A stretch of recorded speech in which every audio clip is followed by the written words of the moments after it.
Procrastination causes you to feel this pressure of I have to, but I'm not doing it. And the worst of all is I have to, but I can't. I can't, but I have to. I have to, but I can't. So let's go on to lesson 4, your subconscious powerhouse. You're about to hear a life-changing speech from Tracy. Relax, take notes, and watch this entire video so you don't miss anything that can have a huge impact on your life. The conscious mind has 3 specific features. And if you take your conscious mind, we say, first of all, it is objective. In other words, it's objective, it's skeptical, it's unemotional, it is rational, it counts facts and figures, and it is discriminating. It chooses between what is better, what is worse, what is higher, what is lower, what is prettier, what is not as pretty. The conscious mind has 4 functions. The first function is to identify incoming data. Let's say, for example, you're walking across the street and you hear the roar of an engine, and you immediately identify that it's a truck and it's driving down the street toward you. The second thing you do, you say, okay, roar of engine is moving truck. Is you compare it with previous experiences. You look at it and you say, how fast is it going? Well, it's driving 30 miles an hour and it's a block away, it's not a problem. If it's driving 60 miles an hour and it's 60 feet away, knowing how fast a truck will cross that, then it's a problem. You compare it with your other experiences with moving vehicles. Third thing you do is you analyze the current situation. Here you are in the street. Should you jump forward or jump back? And then number 4 is you decide what action to take. If the action is jump back, then you'll find that you'll do it instantaneously. So you've all had that experience where you have a situation and you immediately analyze, compare, you identify, compare, analyze, and decide, boom, and take action immediately. You have this all the time. You have it with ordering coffee and so on. So this is the function of the conscious mind. The compulsive negative pattern, the feeling of I have to, is manifested all along the back. First of all, it's manifested in stiffness in the back. Almost all of chiropractic is aimed at adjusting your back because it's stiff and sore. The muscles become so tight because you feel under the gun, you're behind on an assignment, you're behind on a report, you've got to get something done, I have to, this pressure to perform, and the muscles start pulling, actually pulling the spine. Their muscles become so tight, they'll pull the spine out of alignment, and you'll have to go back to the chiropractor. But if the pressure is still there, you'll have to keep going back to the chiropractor. As soon as you complete the task, all the pressure goes, and the pain disappears. And so you'll feel it in the lower back, you feel it in the neck. I've got a stiff neck. You'll get stabbing pains in the back of your brain because the pressure will actually close the blood vessels, and you start to have headaches. You'll get constipation. You'll get phlebitis in the legs, which can often kill you. And all of these are manifestations of the compulsive negative habit pattern. One of the things which we'll teach later, which I'll mention now, is that you can often relieve most of these problems by completing a major task. Procrastination causes you to feel this pressure of I have to, but I'm not doing it. And the worst of all is I have to, but I can't. I can't, but I have to. I have to, but I can't. And this is the source of most psychosomatic illnesses in America, this one or both in combination, is you've got this pressure to perform or this fear of failure, and you're stuck between the two. I have to, but I can't. I have to, but I can't. So that's a very important thing for you to know. And as soon as you start working towards your goal, by the way, as soon as you take the first step towards your goal, the fear of failure disappears. As soon as you complete a major task, the fear of rejection disappears. At least the psychosomatic strains involved disappear. Which brings us to the relationship between the conscious and the subconscious mind. The conscious mind is very small. Let's say this is it's like a golf ball on top of a basketball. The conscious mind works with tremendous speed. The subconscious mind, according to Ouspensky, works about 30,000 times faster. The subconscious mind works instantaneously. The conscious mind deliberates and reflects and reads and thinks and takes notes and analyzes and so on. The subconscious mind works instantaneously. One of the examples they used is that if you were to take a glass of whiskey, all right, and you were to take it to a chemical lab, and you were to break it down and to steam it and break it apart and analyze it in a microscope, that could take you 8 hours. If you took a shot of whiskey, you would feel the effect of that whiskey almost instantaneously. In terms of the 8 hours in the lab, it would be 1 second in the subconscious to completely analyze that whiskey. Sometimes you'll meet a person, by the way, and you'll have an instant feeling about them. Spontaneous resonance, that sympathetic resonance. And it'll be based on your entire lifetime of experience, will instantaneously give you a feeling or impression about that other person. Your subconscious mind works 30,000 times faster than the conscious mind. That's why it works beyond thought. When you have a subconscious impulse, it'll come so instantaneous it's almost impossible to stop it, at least initially. We'll talk about this as we go. So this is the subconscious mind. Your subconscious mind is like a massive data bank. It stores and retrieves data. It contains every single piece of information that you've ever taken in your entire life. It stores it away, and it stores it away neatly. And that's why sometimes you can recall something that you read 5 or 10 years ago. It'll just pop into your mind. Sometimes it'll be a factoid. Now, the recall is perfect. The memory is poor. The recall is there. That's why people who are under hypnosis can often remember things when they were 3 years old when they're 50. They can remember words that were said, what their mother was wearing, the bedroom they were growing up in. They can remember things that happened decades ago because it's all stored permanently. Just as the recall, the memory is good, but the recall sucks. Now, one of the roles of the subconscious mind is to store and retrieve data. You put the data away and to bring it back, and the conscious mind commands, and the subconscious mind obeys. The conscious mind commands, the subconscious obeys. Joseph Murphy wrote about the power of your subconscious mind. Well, he didn't really understand, because you'll learn tomorrow about the superconscious. The subconscious mind is a massive data bank that is like clay. You write on it with your thoughts. It has no thoughts of its own. Its job is simply to do. It's the gardener. The subconscious mind is the garden. It simply follows your commands. Whatever you tell it to do, it does, and it does it unquestioningly, and it does it without deviation or hesitation. So we say that either flowers or weeds will grow. If you plant flowers in your subconscious mind with your conscious mind, then flowers will grow. But if you don't plant flowers in your garden, what will grow anyway? Weeds will grow anyway. This is the great reason for failure in adult life. People say, well, I never meant to do this. No, but you didn't do the alternative. You didn't plant very positive, clear, constructive thoughts that you worked on all the time, and keep the weeds out. Keep the negative thoughts out. Because if you don't have very clear, positive goals that you're working on all the time, what happens is the weeds will grow. And the weeds are the fears and the doubts and the anxieties and the tensions and the frustrations and the negativity and the anger and all those things that preoccupy us. We say that you could take your mind like this, is that, and this is positive, this is negative, this is you, and it's hard to keep your mind positive. You have to work on it all the time, but the automatic default setting of your brain is negative. So if you're not consciously thinking a positive, creative thought, you automatically default to a worry or a problem.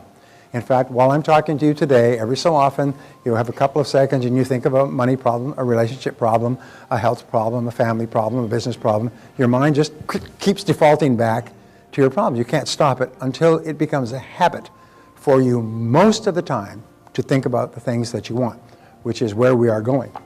All right, so either flowers or weeds will grow. So we say that the key role of the subconscious mind is to keep your behavior consistent with your previous behaviors. So whatever you have done in the past, your subconscious mind keeps you consistent with that behavior. This is called the comfort zone.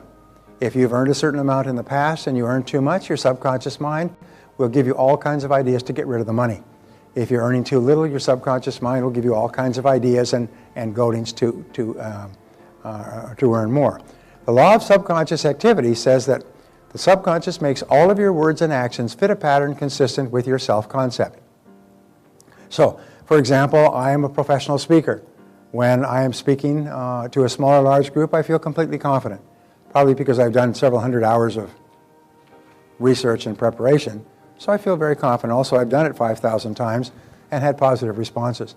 So therefore, when I stand up, my subconscious mind says, oh, I've been here before, and you're completely confident. Interesting point, by the way, is your subconscious mind cannot tell the difference between a real experience and one that you vividly imagine. You've heard this repeated over and over again. So let us say that you have a success experience. You're in business and you have a success experience with a client or a customer. And you're happy, makes you happy. Well, the subconscious mind records that as one success experience. You just won one contest. Every time you think about that success experience, you turn it over, you bask in it, you reflect on it, and you replay it. Like a replay, your subconscious mind, which can't tell the difference between something that's real or imagined, registers that as a new success experience. And each time you think about it again, your subconscious mind registers as a new success experience. So you can actually transform your thinking by taking one successful event, real or imagined, and just replaying it in your mind, just thinking about it in your mind. And each time you think about it, the subconscious mind says, there he goes again, he's successful again, there she goes again, she just had another success.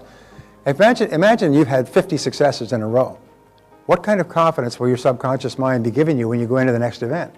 You'll be brimming with confidence and self-esteem, and your self-image will be positive. Your whole body language and stature will be different if you just won 50 times in a row. Are you with me so far? And you can do that just simply by replaying your success experience. Now, what if you haven't had a success experience? Create one. Say, if I was really successful, this is what would happen. And just imagine. It's called directing the movies of your mind. So what you do is you direct your own mental movie. You're the star, you write the script, you run the plot, you shoot the cameras, and you create a clear mental picture of exactly the way it would work out if it was perfect. And your subconscious mind accepts it as not only as an experience, but as a command. This is how you want these experiences to turn out. And then your subconscious mind will do everything possible to make sure that you have those experiences again. Very powerful, and it's so powerful, and it operates so quickly that once you're pre-programmed for success, you'll have just success after success after success. So we say the law of concentration, one of the great mental laws, you're going to learn about 27 mental laws in this course, is that whatever you dwell upon grows. Whatever you dwell upon grows. Whatever you think about more and more grows. And the reason this happens is, if you can imagine a computer, okay, you just take this, and let's say this is your computer, and this is all of your operating space on your disk, and here's your goal, and you think about it, and your computer gives you a certain amount of operating space, but you think about it more, and your computer assigns more and more of its capacity, your subconscious computer, to this goal. And that's why you'll find, as Peter Drucker said, whenever you find something getting done, you find a monomaniac with a mission. One of the most important success principles is that of commitment, is people are 100% totally committed to the achievement of a goal, whatever it happens to be. And as a result, more and more of their mental capacity is assigned to help you to achieve the goal. The more you dwell upon it, the more you think about it, the more of your mind, the more of your emotions are taken over by it, until you reach the point you can't think of anything else. And all those incredible mental resources that you have stored away, and all the ones that you can attract, become available to you. Who are unsuccessful people? Is they think of 10 or 20 or 50 things at once, and half of them contradict the rest. And if they got this, they couldn't get that, and they want to play golf, and they want to have lots of money, and they want to be thin, but they want to eat cheesecake. And so you have a positive thought and a negative thought, and they just keep canceling each other, and not a darn thing happens. But successful people are really, really clear about what it is they really want. And what they do is they think about it all the time, and the more they think about it, the more ideas they have, the more positive they become. Thinking about a goal, by the way, that you want to achieve makes you happy. It raises your self-confidence. Thinking about a big goal actually improves your self-image and raises your self-esteem. Because when you're thinking about a big goal, you like yourself more. And when you're thinking about a big goal, you think, I'm the kind of person who has big goals. Here's a little exercise, and I've given this many times, and it's just kind of revolutionary. I say to people, decide today to be in the top 10% in your field, in terms of being absolutely excellent at what you do, and also in terms of being one of the top 10% of money earners in your field. Make a decision today and write it down and set it as a goal and make a plan and just work on it until you get there. Realize that everybody's in the top 10%, started in the bottom 10%, and nobody's smarter than you and nobody's better than you, so you can be in the top 10% as well if you decide to be, and if you just keep working at it until you achieve it. Well, people think about that and they think, that's a neat idea. If I was in the top 10%, boy, that'd sure solve a lot of my problems. I'd make more money, I'd move up faster in my career, I'd be more respected and esteemed, I'd have greater pride and self-confidence. Wow, that's a great goal. And before you even move from the table, you already like yourself more. Your self-image is better. You're a different person because you have decided, I'm going to be in the top 10%. Even though you have not raised a finger to be in the top 10%, you've decided that you're going to be. That's why making a decision to do or be something different has an extraordinary effect on your life. Making a decision to get in or get out, to do it or not do it, has a tremendous effect on your life, because now suddenly all of your best mental resources go to work for you. So whatever you dwell upon grows. Now the law of substitution, and this is one of the great laws, says that you can replace one thought with another. Remember we said you could only think one thought at a time, in this case positive or negative. If you're thinking a negative thought, just like a bump car, you can bump it out and replace it with a positive thought. And if you keep replacing it with a positive thought, pretty soon the positive thought just stays. It takes root. And pretty soon, by dwelling on a positive thought, you're thinking about a positive thing, something that makes you happy all the time. You wake up in the morning, you think about your goal. You wake up in the morning, you think about what you want and how to get it. And you stop thinking negative thoughts. If you have a negative thought during the day, switch and say, wait a minute, think about something that you like. Now the two great motivations are fear versus desire. As you dwell on your desires, your fears diminish. When you think about what you want, you think about how to get it, you think about the things you could do, and you think about what a difference it would make in your life, then what happens is your fears begin to diminish, and you like yourself more, and you feel more confident. So those are powerful laws. So what is the key to unlocking your mental powers? Begin by taking purposeful, systematic control over the content of your conscious mind. Think and talk about only the things you want. Repeat over and over to yourself, I like myself. I like myself. I like myself. I have to tell you a quick story, and then we'll take another 5-minute break. We're getting right back on track here. I was in Atlanta, and this gentleman came up to me, and he was about 35, 36, I would guess. Nice guy, fit, obviously working out, healthy, probably used Shalene's programs on a regular basis. And he came up to me, and it was at the break, and he was very emotional. And he said, Mr. Tracy, I said, I just got to thank you. You know, you changed my life. I said, I want to thank you. And he was kind of having trouble getting out. But this is a stand-up guy. I mean, he's a really, you could see, he's a very strong, very confident guy, but he was choking up a bit. And I said, I just put my arm around him. I said, tell me what happened. He said, well, about 12 years ago, he said, you were speaking here, and I was just starting off. I was in my early 20s. I didn't have any money, and I was driving an old car, and I wasn't doing well at sales. And I came to your seminar. Somebody came and sold your seminar. And in that seminar, you gave us an exercise to do. And you said, write down 101 goals that you'd like to achieve in your lifetime. And I'd never heard that idea. I said, it may take a long time. As a matter of fact, after you start writing goals, you'll run out of goals after 5 or 10. So get yourself a newspaper, get yourself some magazines, even go through the yellow pages, and just go through and just write down everything you want. House, home, car, travel, vacations, jewelry, stereo, computers, carpets, cars, boats, just write it down. So he sat down, he said, I followed your advice. Probably the one person in the audience who did. Went home that night and he got a spiral notebook and he began writing down goals until he had 101 goals. And he wrote them down, and for the next few weeks he read through the goals. Every weekend he'd read through those goals and he'd think about those goals and he'd think, wow, if I could have this, double his income, get a new car, have his own home. He wanted to meet the woman of his dreams. He wanted to have a lovely home. He wanted to have children. He wanted to be able to provide well for his children, put them in private schools. He wanted to be able to do all these things for his wife. And he wrote it down, wrote it down, wrote it down. He was single, he was a bachelor. Well, I said, that's great. I mean, that's wonderful. He said, Mr. Tracy, he said, I eventually stopped looking at the goals and I put the workbook away and I forgot about it. He said, about 10 years ago, and he said, about 2 weeks ago, I was going through some old things and I found that spiral notebook and I took it out and I said, look at that notebook. It's a little bit tattered because he looked at it several times. I said, I wonder how I did. So he took out the spiral notebook and he took a pen and he went through the spiral notebook and he said, yeah. He said, I achieved this one. Yeah, achieved number 2. My income went up and keeps going up. Number 3, I got a new car. Number 4, I got a home. Number 5, I met the girl of my dreams. Number 6, we got married. Number 7, we have 2 great kids. Number 8, I got a new boat. Number 9.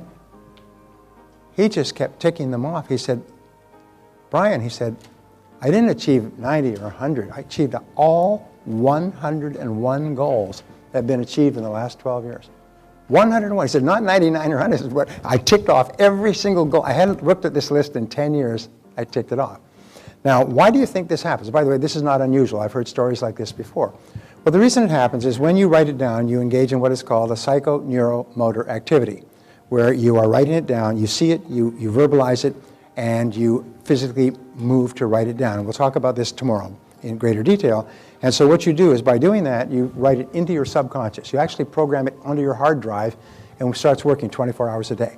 Remember, the subconscious is working 24 hours a day, and it activates the law of attraction, it activates the law of correspondence, it changes your belief system, you trigger the cause and effect, everything starts to work, and just at the right time, kaboom, the goal is achieved, ka-chunk, and one took a year, and one took 5 years, and one took 6 years, and one took 30 days, but exactly the right time, ka-pop, it pops up, pop, pop, 101 in 12 years.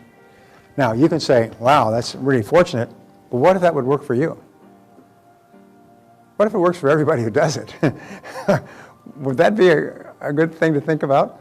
I have my good friend Dave Kekich, really interesting guy. He said, work on your goals as though you had a gun to your head.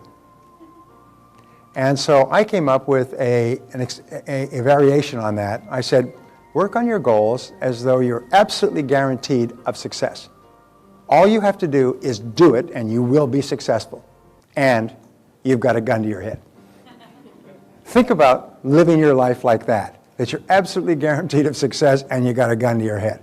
Think how much differently you would work and how much differently you would be committed and how much energy you'd put in. I mean, you wouldn't slack off and watch TV and read the paper if you were guaranteed. And I'm not talking about somebody else's goals. I'm talking about the things that you want to improve the quality of your life, and you're absolutely guaranteed.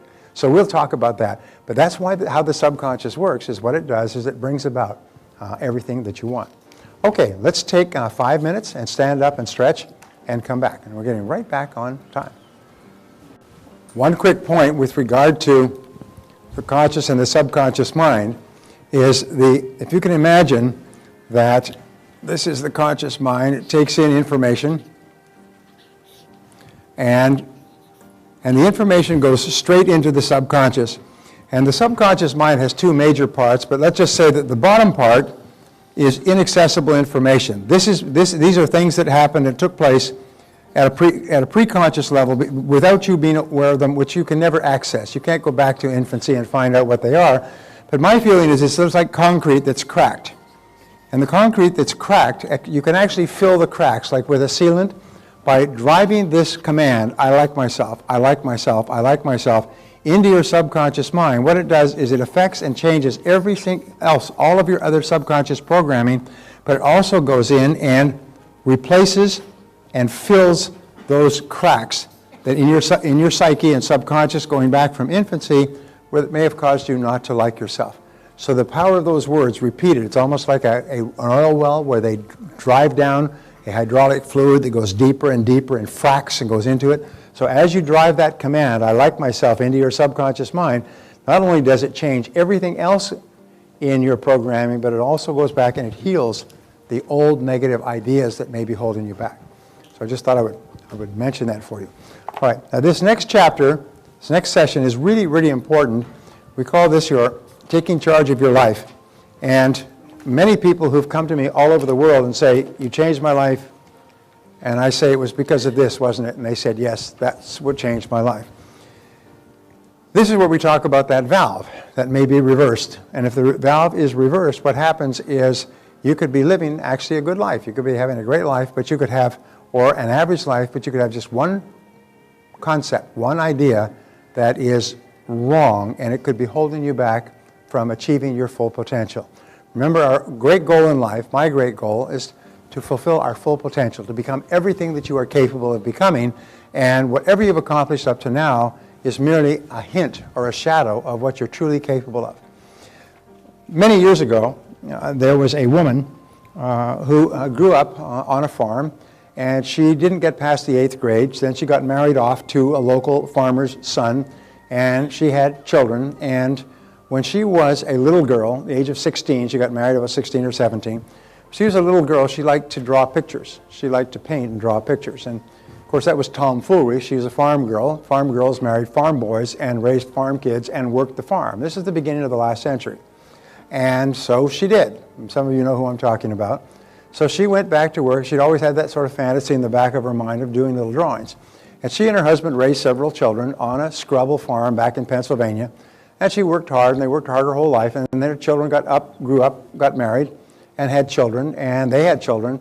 And finally, at the age of 65, 66, her hands were gnarled. She had arthritis. And her doctor told her, you can't work anymore. You can't work the farm anymore. You just can't be working 8, 10, 12 hours a day.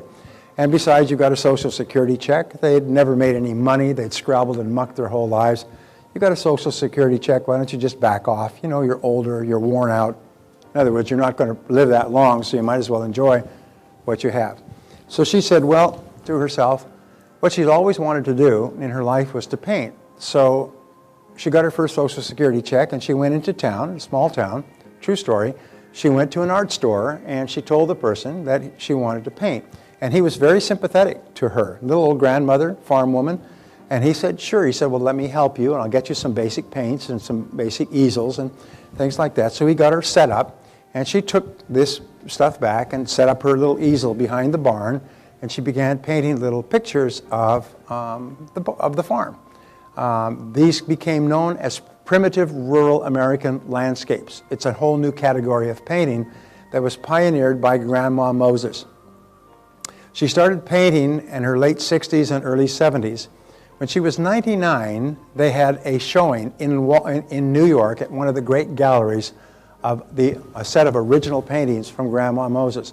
Her paintings at that time were selling for $350,000 a piece, and they were being snapped up as fast as she could paint them, 1 or 2 per week.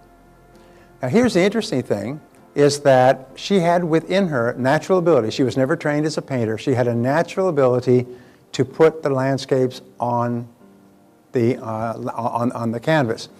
And when she began painting, she earned more for one painting than she and her husband had earned in a lifetime of working that Scrabble farm. One painting. And they said that if she had started painting at the age of 16, with her natural ability to paint, she would be in the same category of Michelangelo and Bottolini and some of the great, and Rembrandt and some of the great painters of the world. But at the very least, she would have been worth millions and millions of dollars. Been one of the wealthiest painters in the world because she had this natural ability. So why am I telling you that story? Well, it's the same story about the goat farmer who was on welfare. Sometimes deep within yourself, you have the ability to do something quite extraordinary. AMt&x called this your heart's desire. And he said your heart's desire calls to you. But what stops us is mental blocks, almost like gates or grates that block us from going after our heart's desire. And so let's see if we can just get rid of those blocks so that there's nothing in front of you. It's like a football player that catches a fumble and there's no players in front of them. It's a goal to go. And they just runs in an open field.